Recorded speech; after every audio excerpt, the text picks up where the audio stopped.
રાતથી જ કાંવડિયાઓએ જલાભિષેક કરવાનું શરૂ કર્યું હતું।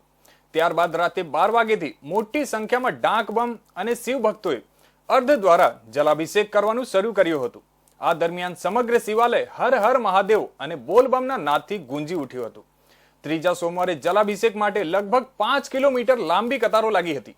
સાવનના બીજા સોમવારે મુઝફ્ફરપુરના બાબા ગરીબનાથ ધામમાં રવિવારે સવારથી જ ભક્તોની ભીડ જામી હતી, જે બાદ રાત્રિના 12 કલાકે સંખ્યાબંધ ડાક બમ અને શિવ ભક્તો દ્વારા જલ અભિષેક કરવામાં આવ્યો હતો, જે દરમિયાન સમગ્ર શિવાલય હર હર મહાદેવ અને બોલ બમના નારાથી ગુંજી ઉઠ્યું હતું।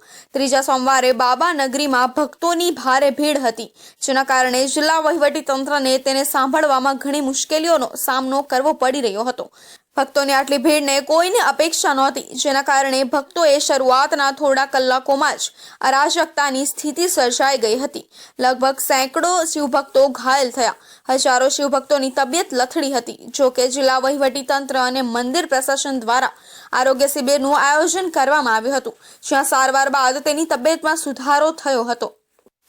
तो हमारी पे हर साल का रिकॉर्ड तोड़ भीड़ होता है, इस बार भी रिकॉर्ड तोड़ भीड़ हुआ है, जिसमें हमारे जिला प्रशासन, मंदिर प्रशासन, हमारे स्वयं सेवक सबको लगातार लगे हुए हैं भक्तों की सेवा में। किसी प्रकार का किसी को कोई कष्ट ना हो, किसी कांवड़िया को कोई कष्ट ना हो, शांतिपूर्ण तरीके से जलाभिषेक को लोग जलाभिषेक भी हो रहा है और किसी प्रकार का कोई दिक्कत नहीं।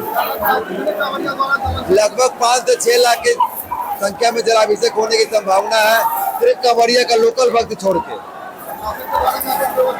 एकदम पुख्ता व्यवस्था है, प्रशासन के द्वारा भी जगह जगह पे सीसीटीवी कैमरा लगा हुआ है और चप्पे चप्पे पे कैमरे की नजर है। पुलिस प्रशासन लगातार हर जगह अपना कैंप बना के गाइड कर रही है, किसी प्रकार का कोई दिक्कत नहीं।